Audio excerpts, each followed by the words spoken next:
It is already getting cold up in Boston. So now it's time for soups, stews, and in this case, some white bean chili with cast iron cornbread. Let's get into it.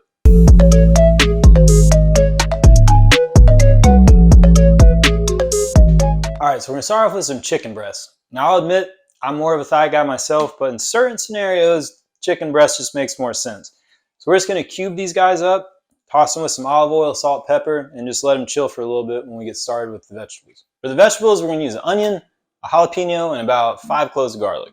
But like good size ones, not those little dinky ones. We're going to start off by chopping an onion. Best way is to go down the top like that. We're going to come in through the sides, and then that way you go straight down and you get these nice little uniform cubes. That's how you do it. Next, hit up that jalapeno. We're just going to dice it. And then lastly, our garlic. We're just going to smash it and chop it. By the way, if you're chopping a bunch of garlic, you can add a little bit of salt to it. And that'll just help it to break down while you're chopping it. This could make your life a little bit easier. So we're going to need some corn for the chili. Now you can use corn from the can. To me, it has this like weird bitter taste. But if it doesn't bother you, then go for it. Probably only need like 2 of these. But if you have it, you might as well cook it, right? We'll start off by cooking the chicken. And then once the chicken's cooked, we'll remove it. We'll add the vegetables, and we'll mix it all back together. Chicken goes in. That's some good looking chicken. Add some olive oil to the pan, and then we'll get started with our diced jalapeno and onion. Then once those get nice and cooked, we'll go ahead and add in the garlic. I'm so stoked for this chili. In the fall, everyone gets excited about pumpkin spice lattes and stuff like that. So I'm not hating, those are good. But for me, chili, stew, soup, that's where it's at. Side note, me and my buddy went hiking in New Hampshire. The fall in New England is so nice. I mean, my God. And I was afraid about the winters moving up here from North Carolina. The first year I moved here, we got more snow in North Carolina than we did in Boston. Granted, last year we got hammered. All right, gang, we are in the home stretch now. We're just going to transfer the vegetables over to this bowl. And in goes 4 15-ounce cans of white beans. Also going to add some seasoning here, so I'm going to do about a teaspoon of smoked paprika. I think that was a teaspoon. A teaspoon of cumin, as well as about a teaspoon of oregano.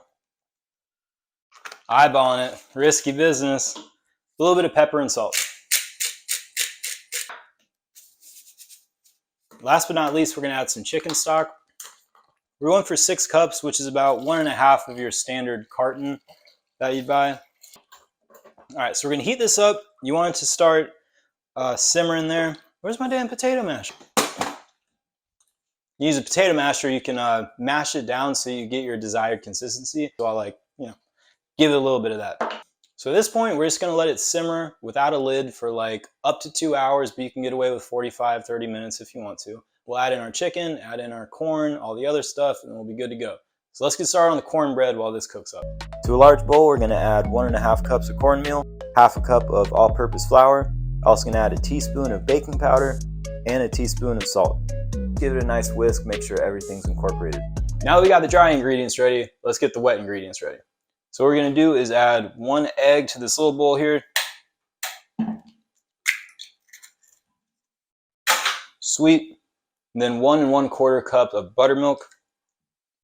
I'm just going to whisk that together. It is raining right now, and I love a good rainstorm. I also love chili and cornbread, so this is a pretty sweet night for me.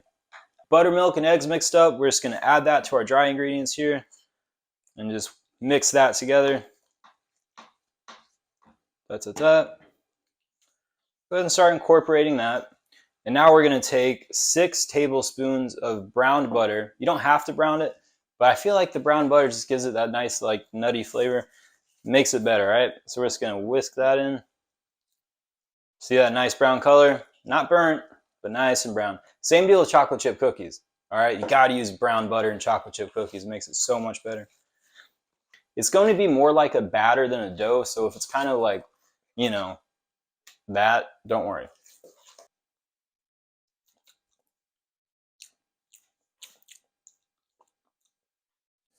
So we got a 400-degree cast iron pan here that I coated with a little bacon fat. If you don't have bacon fat, that's fine. Just use some oil, no problem. We're just going to layer this down, make sure it's even across the top, and we're going to toss it in a 400-degree oven for about 20 minutes. While this cooks, let's go ahead and get back to the chili.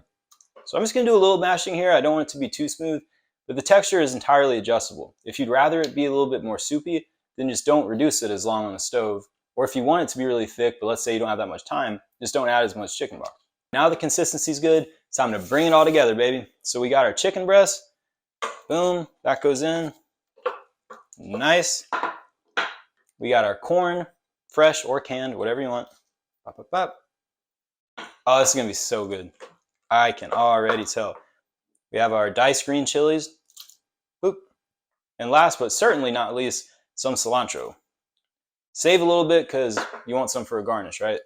Trying to make it look sexy. As soon as the cilantro hits, it's just like, oh my God, it's amazing. So we're going to let this cook for about 10 minutes. Let all the flavors get to know each other, hang out, fall in love, get in arguments, rekindle their relationships. And while that's happening, let's check out this cornbread. So the 20 minutes is up and it looks good. I mean, that's pretty. Let's see if it actually worked. We're going to flip it over here. Come on, please. Oh yeah. That's cornbread. That is cornbread. Let's bring it all together. Again, we did it. Home stretch. We got our cast iron cornbread, got our white bean chili. Let's give it a try.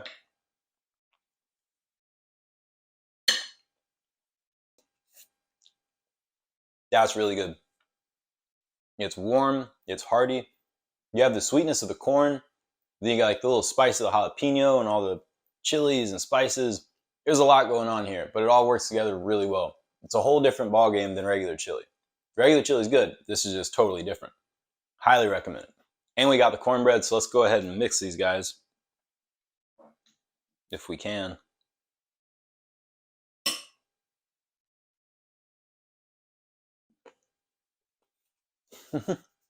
That is such a good combination. Man, it's because it's sweet from the corn. You got the salty kind of spice from the chili. Listen, you eat this on a cold, rainy night next to a fireplace with a book that you're probably not going to read. It's a dream come true. Highly recommend it. Not too hard to make. Definitely try it. If you made it to the end of the video, thank you. I appreciate it. I hope you had a good time watching me make this. Go ahead and subscribe and I'll keep cooking stuff.